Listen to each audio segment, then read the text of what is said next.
Hi everyone, my name is Essen and you are listening to the Brown History Podcast. Did you know that in a survey done in 2016 on caste in the United States showed that 1 in 3 Dalits in the United States reported being discriminated against during their education?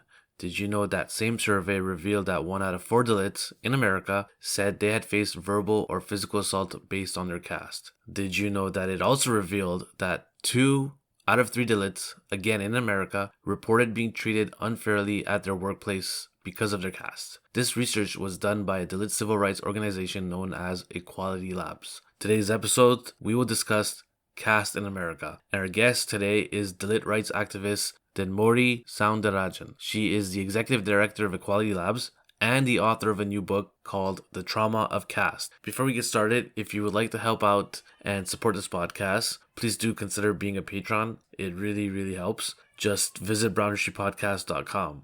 All right, let's get started. Before we start, I would like to learn how to pronounce your name. Okay, so you say it is Thenmozhi.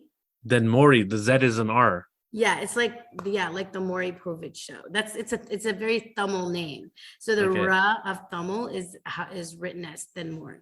Wow, Thenmozhi. And your last name? Soundararajan. Soundararajan. Mm. Okay, perfect. I got that. Okay, and I know we're not saying your name, but can you tell me your name? Because it feels weird to have a conversation with someone you don't know their name. My name is Essen. Essen. Okay. Essen, nice to meet you. Nice to meet you too. And thank you for the work that you do. Let's talk about your work. I read your book. I really, really enjoyed it. It was really, really important and very, very eye-opening. What is unique about your book is that any literature I read on caste is usually based and situated in India, in the subcontinent. But this is probably the first book that talks about caste, not just in India, but outside of India, in America, in our day and age, in our generation. So it's really eye-opening to see how caste is still alive in America. What was your parents' experience with caste? Because I understand they were from a village in India and then they moved to America, I think California. So what was their experience like in India compares to their experience in America? And the title of the book is Trauma of Caste. What did trauma look like in America? Well, it's, first of all, hello and hi, everyone who's listening in. For me, it was really interesting. And I'm sure, you don't have to be Dalit to empathize with this experience. But I think when you grow up in America, your parents are so focused on survival. They need to kind of establish their life. They're worried about, the racism around them, and they're trying to figure out how to make their way in this new country. And there's a lot of things that are unsaid, because I think they see parents like their mode of operation is basically silence is best, and no bad things have ever happened in all times and spaces. It's just about focusing on being a model minority. But I think the thing is, if you're observant as a child, and all children are, you really understand what's in the gaps. And what I saw behind my parents' pursuit of being respectable was all the trauma that they carried. They had insomnia, they had panic attacks, they were struggling with the violence that they had survived, but didn't have containers to talk about it. And certainly at that time, they weren't it's not like therapy was very common in the South Asian community. And the more I would ask questions as to why my parents were different than other parents, especially because so many parts of their identity were in the closet, I started to etch at the truth of who we were.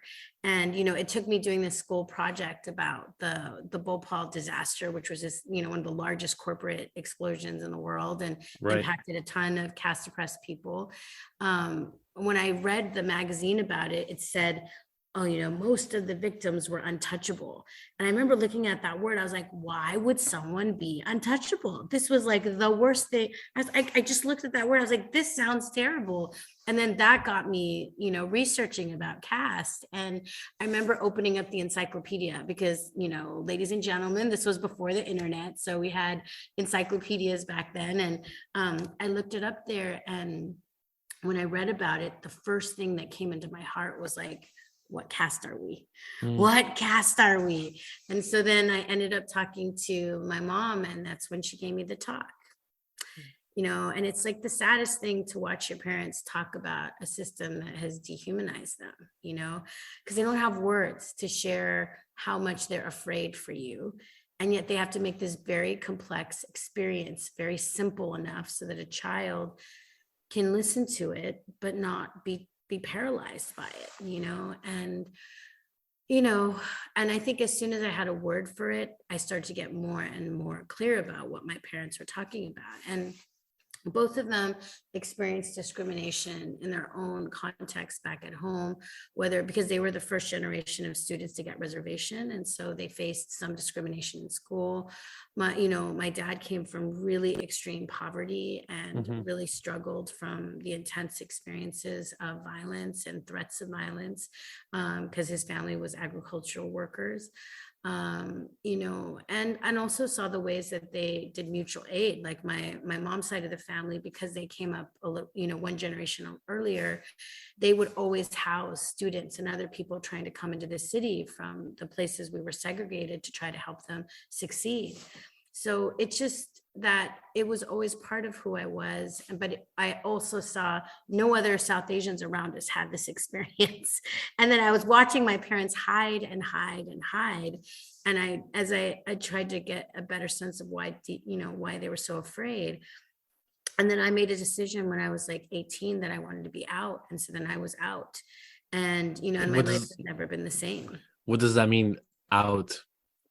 Well, the thing is that if you keep quiet and you hide all the things that make you Dalit, you can live your life in the closet. That's what my parents did for many years. And it's terrifying. You're always worried about like making a mistake, like people finding out, oh my gosh, wait, you're not Hindu, you're Christian. Wait, usually if you identify from a caste oppressed faith, like Buddhism, Ravadasya, Christianity, Islam, you're already othered because those faiths, everybody knows that those faiths have so many people that are caste oppressed, and that are explicitly Dalit in some cases, that they'll immediately just stop inviting you.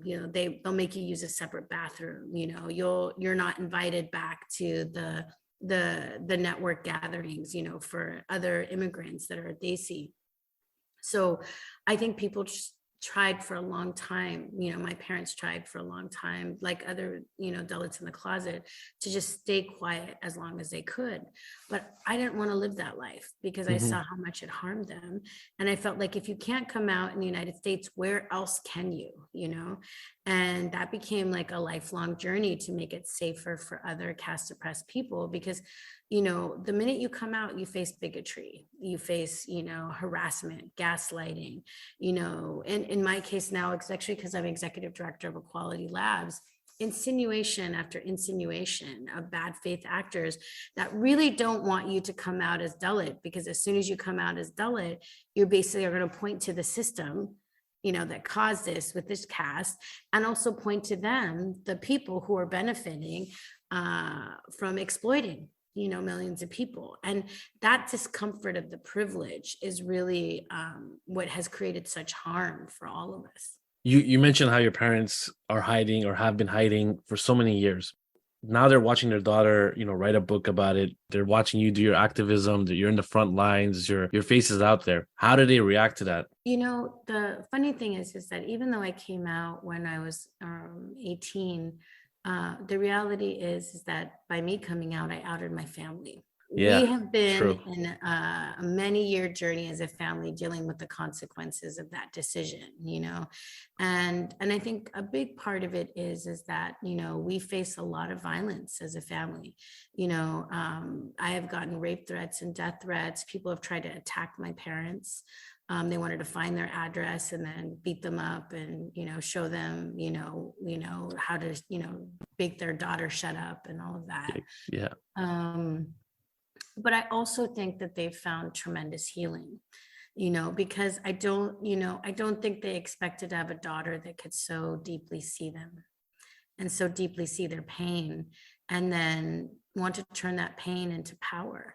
And so the incredible thing about both my parents is that whenever I've had to testify or, be part of these campaigns, and right now we're in a current campaign to make caste a protected category in Seattle.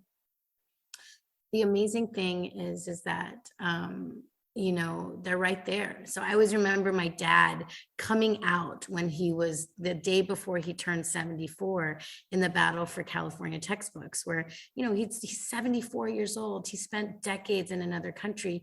He still hadn't said publicly out loud outside of our family that he was Dalit. And so before the California Board of Education, he gave his testimony and came out. And it moved everybody in that room. Everybody was crying. Wow. And my mom, she's always been part of the movement. She's like cooked for hundreds of people. She's hosted like hundreds, so many activists over the years. And she taught me the power of love as an organizing principle, because it's hard, in this work, when you are speaking truth, when you're holding contested histories, there's so much violence directed at you. And it's not enough to just resist. You need to be rooted in something that's generative and that's rooted in life. And my mom taught me that, when you look at these very deep, violent lineages we have in historical pain that we have in the South Asian context, the remedy of that is empathetic witness and love, and I feel like I learned that as a core lesson from my mother.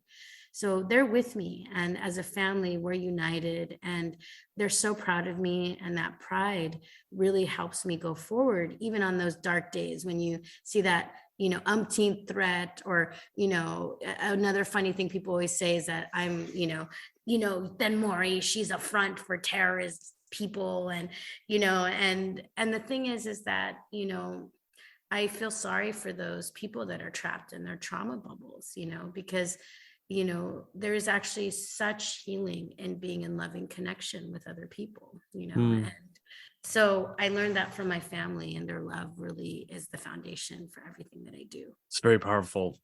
You mentioned equality labs. So in the last few years, I've seen your name make headlines, and I wanted to talk about what is equality labs and what can equality labs tell us about the state of caste discrimination in America. Well, Equality Labs is a Dalit feminist civil rights organization that works on the rights of the caste oppressed. And we're one of the largest civil rights organization that works on caste equity in North America. We have like over 140,000 members across all of our platforms.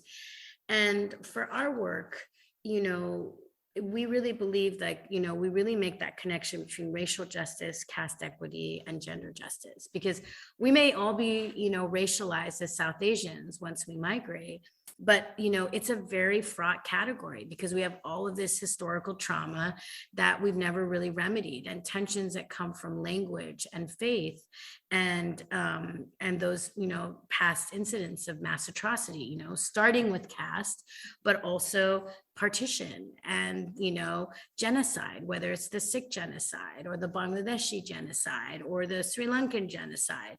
We have so many genocides that we're never talking about.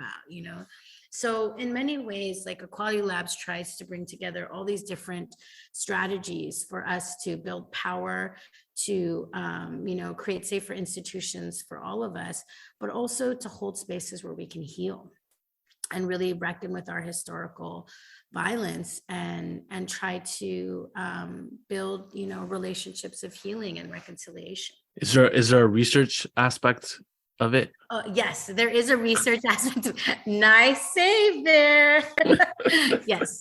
One of the things that we are known for is our community-based research. And we have amazing Dalit feminist scholars that have created some amazing content. And one of the most, landmark works that we've done is a survey about caste in the United States, which Right. documented, caste in America. And it was so hard. I cannot tell you how hard it was to do this survey, because at the time that we did it, nobody would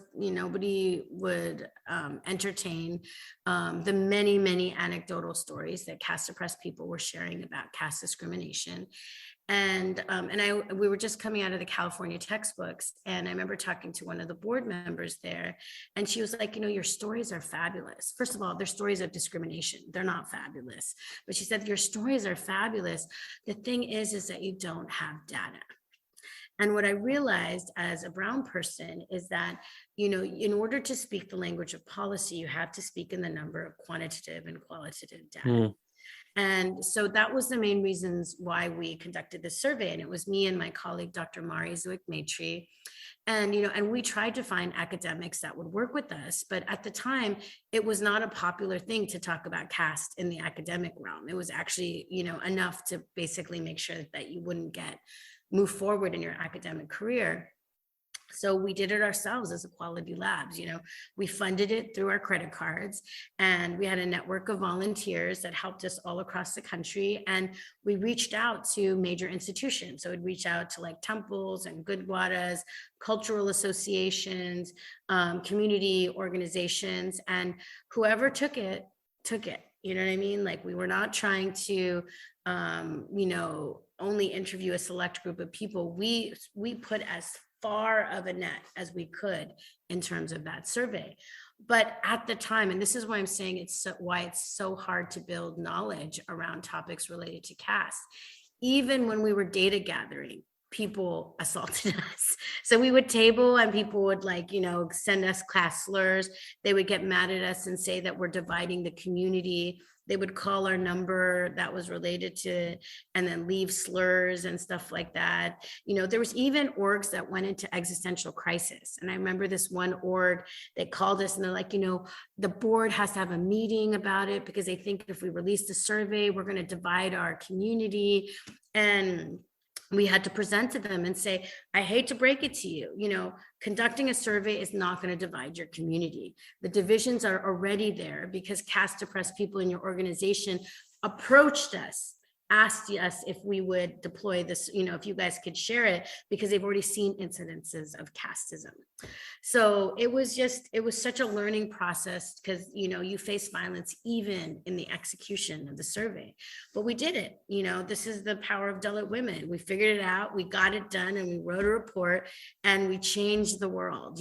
Just that one data set has transformed how we think about South Asian American identity in North America. You can't really go around, except for the networks of bigots that are there. I've seen more and more South Asians identify, talking about the need for reconciliation around caste, doing caste equity acknowledgements, at the opening of their events, making sure that they're intentionally thinking about having intercaste and interfaith panels when they're talking about things referencing South Asian identity. So it's been like a sea change. Like, I think if we were to run this survey now, we'd get even more remarks because people are more aware, they're more confident, and more Dalits are out all across the country, which is incredible. What did the survey reveal? Well, our survey at the time, and this was in 2016, the data was pretty damning. 1 in 4 Dalits said that they had experienced physical and verbal assault. 1 out of 3 said that they had experienced educational discrimination. In America. In America. Okay. And 2 out of 3 experienced discrimination in their workplace.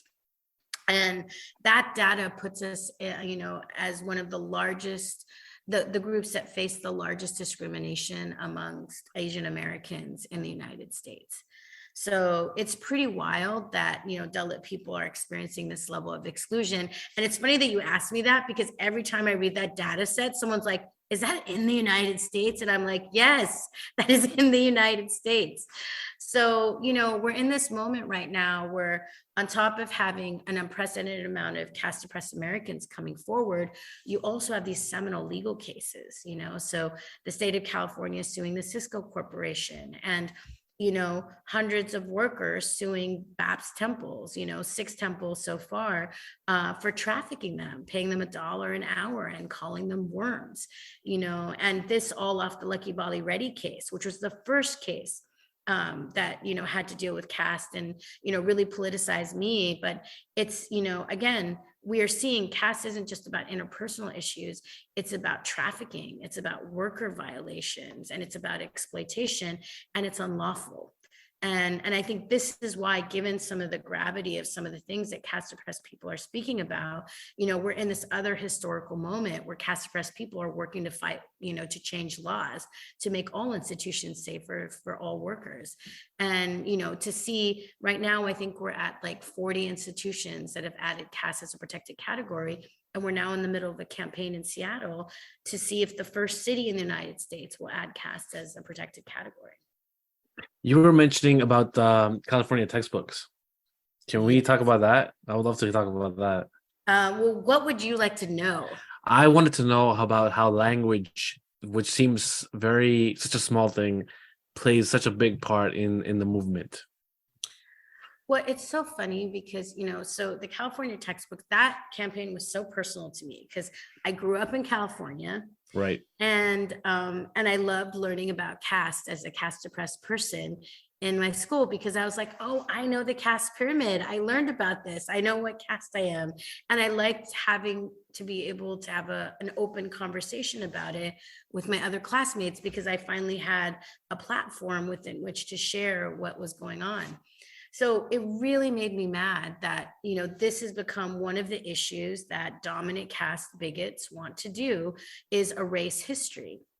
And some of the things that they wanted to do was to once say that they wanted to erase the word Dalit, so that there was no even mention of who we were as a people. They wanted to take out any discussion of caste, because they said that, caste doesn't exist. And, actually there's some usefulness with the system of Varna, and that it's a choice when obviously no one would choose to be a slave. So what are you talking about? They also wanted to tamper with like the origin stories of other religions. So they wanted to take out the fact that Sikhism started as a resistance to Brahmanism. And I'm sure Guru Nanak is like rolling in his graves when he's hearing that. They also wanted to say that Hinduism was not patriarchal.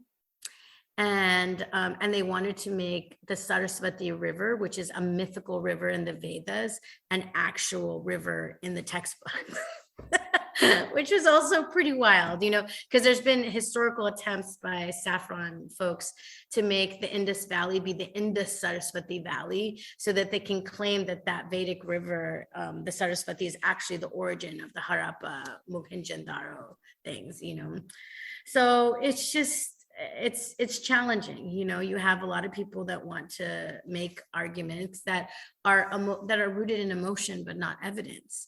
And so, in terms of the California Textbook Committee, they had scholars from reputable institutions, from Stanford, from Harvard, that were the leading experts of South Asia in North America, giving them very well researched points that, are consensed upon ideas about South Asia, its history, and formations related to caste and different religions. And then you have a group of ideologues that want to erase it because they don't like their origin story. And then even worse, creating like this really faked, cooked up idea that Hindu children are being bullied because caste is being taught. And that's just an absurd proposition, because I've never met a bully who reads a book before they punch you in the face. Bullies and bullying is dealt with psychosocial problems, right? You don't deal with it by erasing history. Right. And that was the very same argument. And then the even crazier part about this, which I think really needs to be known in terms of Brown history, is the architect of this campaign was this professor named Dr. Shiva Bajpai, who was a professor emeritus at Cal State Northridge. And he would write hundreds and hundreds of pages about how caste didn't exist, and that, it's certainly not here in the United States. It helped us survive the British, it was like a useful function, and helped us endure in that way. And then after he would write this statement, caste doesn't exist in the United States, he omitted that he was the board chair of the Brahmin Samaj of North America. Wow. So if caste doesn't exist in the US, why is there a Brahmin Samaj of North America? Tell me. And why is he the board chair doing these shenanigans? Yikes. Yikes indeed. That's why we got a lot of work in terms of the South Asian diaspora. Why do you think there's so much resistance? I can understand resistance in India, but in America, what is feeding caste the system, and why is there so much pushback and resistance in the work that you're doing? Well, so I actually tried to take like a very deep approach to that conversation, because at this point now I've had, many years watching the fragility of dominant caste people. And it is legendary. There are things that I've seen in these public testimonies which are absurd. Like, I remember this one woman from this one county hearing who made this statement where she said, Santa Clara County, are you ready to have the blood of Hindus on your hand? Do you want me to wear do you want me to wear my caste like the Star of David on my shoulder? Are you ready for Santa Clara to be ground zero for Hindu genocide? Are you ready? And, the way she was talking, she was just like whipping herself up into more and more anxiety. And just taking a step back, what were we talking about? Adding caste as a protected category. That's it. But why did she go to a survival level, place in her nervous system? And same thing with this experience that I had in Google, where, you had dominant caste Hindus write in things like, I'm afraid for my life. Hold on, before you talk about Google Talk, maybe you should explain the context of what happened Oh yeah, with your I Google will. I Talk. will. I will. I'm Okay. going to go into a whole Google thing, but I just want to point that phrase out. I'm afraid for my life if this person speaks. Right. And the thing is that I've never met anybody who has died from a DEI talk, but that's how scared people are to hear a caste oppressed person speak, to be in equity with them. And so when I started to look for answers around why dominant caste people were behaving like that, I came across the work of Indigenous thinkers like Eduardo Duran and Maria Braveheart, and Black thinkers like Resmaa Menakem and Rhonda McGee and Ruth McKing. And what they did is they talked about how the body and intergenerational trauma is actually a big part of the ways the privileged and oppressed people show up. And in fact, Eduardo Duran and Resmaa Menakem talk about something called the soul wound. And they're talking about in the context of race, and I'm talking about in the context of caste. But with soul wounds, you have a wound in you that's not just about your personal pain, but which is connected to the lineage of historical trauma that you might experience. And the oppressed have one way that we hold it, and the privileged have another. And I think with the privileged, they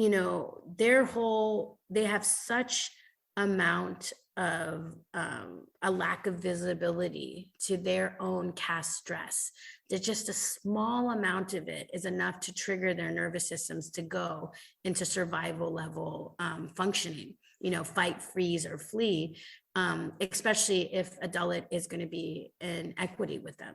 So there's a lot of training that dominant caste people have to do in order to be in authentic interfaith and intercaste relationships. And I think with caste oppressed people, we just carry that stress and it starts to eat us up on the inside.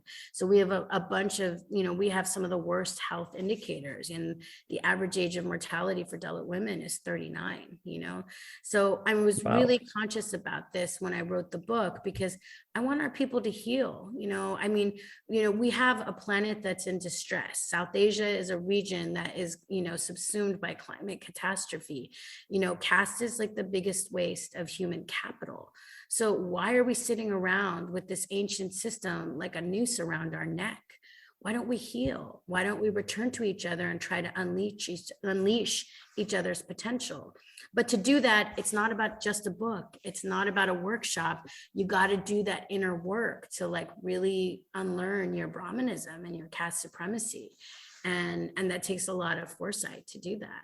Let's move to the Google Talk. The Google Talk. The Dun, Google dun, Talk. dun, dun. That was probably, you were all over the news. It was, and I saw, and you and the senior manager of, yes, who invited you to do a talk about caste discrimination at Google, but you got canceled. Not you got canceled, but your talk got canceled. I got deplatformed by bigots. You got uninvited, and then you made the headlines. And so did she. The New Yorker, a bunch of other articles in the States. In a sense, it kind of brought attention to the whole caste discrimination. So there was a little victory in that. What happened? Well, I mean, the funny thing is that, every April is Dalit History Month. And I've already spoken at Google about caste before this incident Oh, happened. really? I didn't Yeah, know that's that. the funny part. I recorded a public video called Caste DEI for Google. So that's why there was no sense that this was going to be controversial. However, there was, a small activated network of bigots who did not want to hear about caste equity. And the funny thing is, they're not even in the department that this talk was supposed to happen. So they were just causing trouble just to cause trouble. And they wrote in things like, I'm afraid for my life, you can't have this person, da da da da. You know, um, I think Google didn't know what to do and they chose to side with bigots. And the irony is that Google management, especially Google News management, could not discern disinformation from, the facts. Hmm. But I think what they ended up doing was, exploding the conversation about caste and tech even further, especially once, Tanuja came forward after she resigned, in the wake of all of the casteism that she saw. So, it was a pretty serious thing, and it launched with this conversation across so many different platforms. And Alphabet Workers Union really took up this issue because Tanuja was such a beloved worker organizer in the company. So when she was basically, pushed out because of this issue, thousands of workers around the world rallied. And to this day, AWU is standing strong for caste. And in fact, they just wrote a statement to the folks at the Seattle City Council because of how much they believe in this work. Any apologies from Google? Any response from Google? No, Sundar Pichai still needs to give me that call, but I'm not waiting about it because the company isn't just about him. It's about thousands of workers who disagree with his lack of a position around caste, and I think that's what we're seeing is that caste has become a workers' rights issue around the world, where they're taking it to management and saying we don't want our workplaces to be unsafe. Add caste as a protected category now. How does caste discrimination work in the workplace for people who don't know? Well, I think that it really depends on the industry that you're in, but wherever South Asians go, they bring caste with them, and depending on the industry that you're in, usually one dominant caste person will build a pipeline to basically hire within their caste networks. So in industries like tech, there's a thing called internal referral. People just refer their families and friends and caste networks until whole departments become homogenous. And caste oppressed people really suffer in those environments because there's open usage of caste slurs. There's bullying, intimidation, attempts to out people. There's even sexual harassment, demotion, and termination. So it's really hard, and I think this is why so many caste oppressed people stay in the closet, because it's not just about losing your job. If you're on an H-1 visa, it could also mean that you lose your immigration Right, status. right. But also, once you're outed, because the network of managers is so small, particularly in an industry like tech, you're outed for the rest of your life, so it can impact your job prospects, forever down the line, which is why it is so amazing to see so many caste oppressed people come out around the country, because they're braving their financial livelihood. They're braving their ability to stay in this country in order to speak truth to power and to get caste added as a protected category. So this is an incredible moment for, caste equity and for the civil rights of caste oppressed people. And, it's a powerful thing to see this transformation in the diaspora, and it certainly has global ramifications. Speaking of the diaspora, when it comes to caste discrimination, there's immigrants and then there's children of immigrants? And I wanted to know, is caste discrimination just as much prevalent in the diaspora than it is in the old generation in America? Oh The yeah, children's, for the sure. people, the kids who grew up here in America, who've never been to India, who don't really speak the language properly. Do they still have that caste lens? It really depends on like where you grow up. Like, but I would say yes. It just looks different, you know. New York, California, the big cities in America and Canada. I think if you grow up in a bedroom community where there's a ton of South Asians around you, the children reflect the bigotry of their parents. So we have had reports of children saying open slurs, you know, in the schoolyard, people being bullied because of being from a different caste or different religion, segregation of parent groups on the basis of caste. So the Kshatriya parents group, the Brahmin WhatsApp group, you know, which is really terrible, right? And we've also seen that, you know, caste would manifest in different ways. So someone might say, oh, I'm not casted, but they know that they're ready. They know that they're a Yadav or a Brahmin, and their family might be part of those cultural associations. And so they learn certain norms and certain caste pride, and they don't realize that not everybody is like them. So take in the Punjabi community, there's a huge issue of Jats being discriminatory towards people who are Chamar. And but so much of Punjabi pop culture is focused around the Jat identity, right?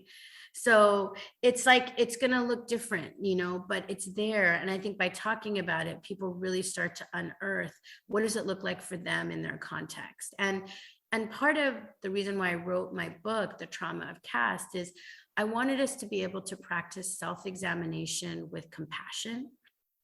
And, you know, because there's like, whether you're oppressed or you're privileged, there's shame. You know, there's shame. You know, our families don't talk about this painful history. And, but what we are experiencing is a wound that connects us because of violence. And so whether or not you are the body that has received violence or the body that is witnessing or inflicting violence, there's shame about it. And you know, and I'm thinking about this because I've talked to dominant caste people who have taken our Unlearning Caste Supremacy workshop, and they can't reconcile with their family's like background, you know, because when they go back home, they see the way that they treat the workers. They know that there's sexual exploitation of some of the younger women that work there. And it's just common because it's like, that's what people do to domestic workers, to agricultural workers. And you can't say anything. And if you do say something, people say, oh, what do you know? You're an ABCD, you know, this, you're not from here. So just keep quiet. But actually, I think that we're all moral and ethical beings, and we know when a boundary around life is being crossed. But what Brahmanism does is it trains us to look away or to stay quiet when we see something that is so obviously wrong. And I think that's the training that is the wound and the privilege, is that sometimes they've denied so much their humanity in order to make a logic out of what they're seeing in their dominant caste networks, that they don't know up from down. And to actually start questioning it means you start to question some of your foundational assumptions about who you are as a person. And I think that's okay. Discomfort is okay, you know, but what is not okay is to let your uncomfortability with your historical truth and your discomfort with being questioned about your assumptions around your understanding of history be the block that stops the flow of civil rights and progress. And that's what's happening right now, is that, you know, the fragility of dominant caste people is the main obstacles to why we're not getting, you know, protections for caste oppressed people, you know, because really, you know, it's really funny because if you've ever been part of these hearings, the opposition always says, like, you know, these, if you add caste as a protected category, it will target me as a South. First of all, they don't like to use the term South Asian. They want to say it'll target me as a Hindu, or it'll target me as an Indian American. And the funny thing is that's not rooted in any understanding of how the law works. Protected categories only speak to the people that self-identify them when they're making an investigation or a claim. So put very simply, if you're not a bigot, you won't be impacted. You just have to not discriminate. But you have people who are fighting for the right to discriminate because if they don't preserve it, they're worried at what they have to self-examine within themselves even more. And I think that's why trauma is a really important lens to look at it, because there are tools to work with that historical trauma as a privileged person. And some of them I include in my book. There's like meditations, there's, somatic exercises and worksheets. But, what I've seen is that people are hungry to leave behind privilege, as many, it might feel like the bigots, like, because they're very loud, but they're actually small in number. And you sense it because when you go to any of these hearings or you're part of these larger conversations, they're losing the cultural war. And, I don't see, like, in the younger generation, a desire to be attached to systems like caste, because it's depressing and it's violent and nobody wants that. Right. At the end of your book, you have all this data across South Asia. And I'm going to read one. This is our time now. Every day, 3 Dalits are murdered, 2 are raped, and several houses are burned. A crime against a Dalit happens every 18 minutes. This is where we are now. And if you look at the history of the subcontinent, there has been so much movements and courageous people who have stood up against caste and the privileged. And this is how far they've gotten. How do you still have hope in today's time? And how do you think that caste can be defeated in America? 100%. Caste will be, I don't know if I'd use the term will be defeated, but I think we can end caste discrimination by making it explicit that it's illegal.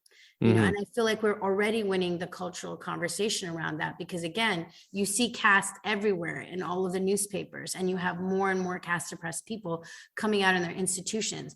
That was inconceivable, even 7 or 8 years ago. So where we've moved the needle in the South Asian diaspora, it's like, tremendous, but I also think that, I get a lot of hope because I am rooted in my ancestors, and I feel like I am connected to 1,000 generations of love, because, experiencing the deprivation that they had to be so loving about a daughter they would have in the future. Think of all the sacrifice, think of all that they had to endure to ensure that the family line continued to create someone like me. So I don't ever feel like we're in this journey alone. We have each other and we have our ancestors. And what I hear overwhelmingly over and over and over again, people are exhausted of systems of exclusion. We came into this in 2019, starting with the genocidal project in India, going to, a pandemic, then an uprising, and then a coup. And I still didn't get into 2022. You know what I mean? Like, and I think that you see that everybody's kind of held together with like bubblegum and toothpicks. Like we've hit our threshold already. And so when you think about what do we need to do to get rid of all of the things that are a drag on our healing and being able to be prepared for the new challenges that are going to confront our species with increased climate volatility. And caste is the most unnecessary baggage. We don't need it. There's nothing that we get from practicing caste. However, I've seen great healing from people who work in intercaste spaces. Once they've gone through their own journey to acknowledge their caste lineage, understand what pain exists there, and be authentic and ethical in the ways that they then interact with other people. And I think that's everything, seeing people come back to themselves and come back to each other. It's a tremendous thing. I certainly wish I, as a young child, had grown up in a South Asian community that had that, And this vision of an intercaste, multiracial, interfaith South Asian community is a vision of life, as opposed to the death cult of the people that want to put us all through a genocide, So I think we have an option now. We choose life, or we go along on this plan for death that, by people who are kind of held hostage to their own trauma worlds of ethno-nationalism. My last question is, what are the next battles you're fighting? Well, or current battle? I think that our goal right now is to get caste as a protected category in every institution everywhere. So, for listeners that are thinking about ways that they can be part of this, think about, can you add caste as a protected category in your institution? Can you help build awareness and celebrate events like Dalit History Month and, Dr. Ambedkar's birthday, and share caste abolitionist ancestors and figures so that people speak about them and know about them and recognize them as part of our lineages here in the diaspora. you know and then I would also encourage people to follow Quality Labs. You can find us at equalitylabs.org, join our mailing list, follow us on our socials. And if you can't, take the Unlearning Caste Supremacy workshop. It's a very healing process. It opens your eyes up to history. I know that this is the Brown History IG podcast, and the thing that I found is that, as South Asians, we lose so much when we don't have an accurate understanding of our history, because and we're effective to be held hostage to our trauma if we don't have access to our roots. So we need to really understand the arc of history, because there is one lens of history where you understand the history of the subcontinent, of the history as the history of revolution and counter-revolution. And this was an idea that Dr. Ambedkar spoke a lot about, because as soon as there was, Brahmanism and the establishment of the caste system, there was resistance from the caste oppressed. And it may have taken different forms over time. Like maybe it was in the founding of Brahmanism or in the founding of the Sikh tradition, but it keeps coming back, it finds other ways, because we haven't really done the work to get it out of our bodies. We might think about how do we get it out of our minds? We might think about how do we get it out of our spirit, but it's still in our bodies. And that's where we have tremendous work that we can do, and let's see if this will take us to the threshold for eliminating it in our lifetime. Awesome. Good luck to everything, and thank you so much for doing this. This was a great conversation. You're welcome. Thank you so much. And I will talk with you later.